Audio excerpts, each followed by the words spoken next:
You know that feeling, right? You spend hours, maybe all night, cramming for a test. You feel like, okay, I've got this. And then the next day, it's just gone. Poof. It's got to be one of the most frustrating things ever. But what if I told you the problem isn't actually you? What if it's the way you're learning? 70%. Just let that sink in for a second. That's how much new information your brain is designed to just throw away within 24 hours. So no, it's not a personal failure, it's just how our brains are wired. But here's the big question, right? Can we do something about it? Can we actually break that pattern? And of course, that leads you to ask, is it my fault? Am I just lazy? Or maybe I'm just not smart enough? I'm sure you've been there. It's that nagging voice in the back of your head when you just can't remember something you know you should know. Okay, so let's reframe this whole thing. On one hand, you have the myth we all tell ourselves, I'm just not smart enough. But the truth? It's so much more interesting. Your brain is basically designed to delete stuff. It's a feature, not a bug.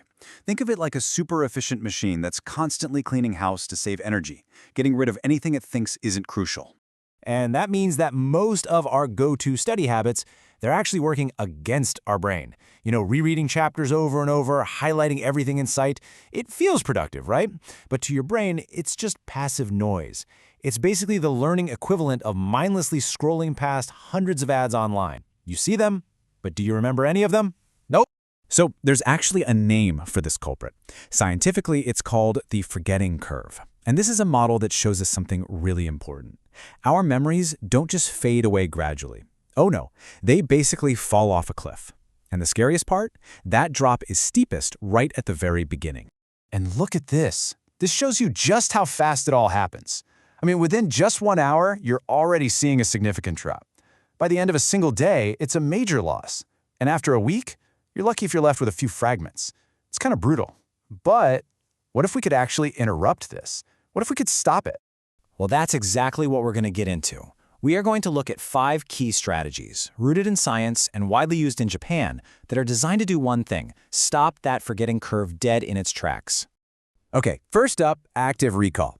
Now, this is a total game changer. It's a huge shift in how you think about learning. See, most of us, we focus on getting information in, right? We read, we listen, we watch. Active recall is the complete opposite. It's all about pulling information out. And I absolutely love this way of thinking about it. It's like a warrior mindset for your memory. It completely reframes that feeling of struggle. You see, it's not about just passively soaking up facts. It's about forcing your brain to do the heavy lifting, just like building muscle at the gym. So every single time you struggle to remember something, you're not failing. You're actually building stronger connections in your brain. It's a literal workout for your mind. And the best part? It's actually so simple to do. You just study a topic, then you close the book, put everything away, and then you try to write down everything you remember on a blank piece of paper. Yeah, it's going to feel hard. It might even feel a little painful. But that's the whole point. That feeling of discomfort, that is the feeling of real learning actually happening. All right, let's move on to technique number 2. This is all about taking small but really powerful steps. It's inspired by the world-famous Kumon method from Japan. And the idea is super simple. Instead of trying to tackle some huge topic in one giant, overwhelming study session, you break it down. You break it into these small, manageable pieces that you can work on every single day. You know, this is the exact same idea behind massive bestsellers like Atomic Habits. And it is perfect for learning. The simple truth is that consistency beats intensity every single time. Seriously, mastering just one small concept a day is way more effective than trying to cram 10 of them once a month. Okay, our third technique is called spaced repetition. And this is how you get strategic. This is how you fight back against that forgetting curve. It's all about reviewing information at the perfect moment, right when your brain is just about to hit the delete button. Think of it like gardening for your brain. I mean, you wouldn't just water a plant once and then expect it to thrive forever, right?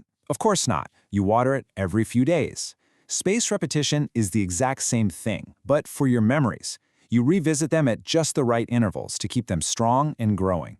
So here's a pretty standard schedule for what that might look like. You review the new stuff after day 1, then you do it again on day 3, then again on day 7, and maybe again on day 30. Each time you do this, you're essentially telling your brain, hey, this is important, and you push that memory further and further into the future, making it easier and easier to hold on to. Now for our fourth technique, and this is a really famous Japanese principle that goes way beyond just learning. It's called Kaizen. It basically means continuous improvement. And the whole philosophy is about making these tiny, incremental improvements every single day, instead of waiting around for some big burst of motivation that might never come.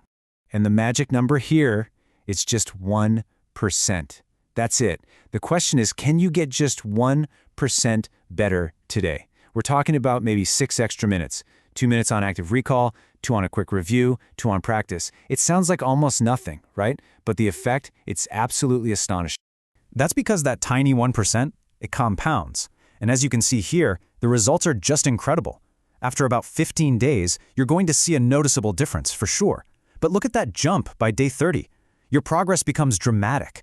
This is easily the most powerful force in learning, and it's all built on tiny, consistent effort. And finally, we've got our 5th technique, Zanshin. Now this one is a little different. It's less of a technique and more of a mindset. You could call it the art of deep focus, of being fully present and engaged with whatever you're doing. So Zanshin is all about the quality of your attention. It's that state of relaxed awareness that a master archer has even after they've released the arrow. When it comes to learning, this means getting rid of distractions. It means creating an environment where deep, focused work can actually happen. So, how do you actually practice Zanshin? Well, you can start by creating a simple focus ritual. And it's not really about the specific things you do, it's about the signals you're sending to your brain.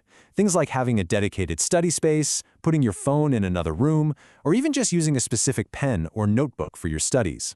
These little actions all tell your brain, okay, it's go time, it's time to focus. So when you start to put all these pieces together, the active effort of recall, the consistency of Kaizen, the smart timing of spaced repetition, and that deep focus of Zanshin, you start to see something really clearly. Real learning isn't that frantic, stressful sprint before a deadline. It's a calm, intentional process. It's about practicing, adjusting, and improving, day in and day out. So there you have it, 5 powerful science-backed methods that can completely transform the way you learn. You now know it works, you have the tools.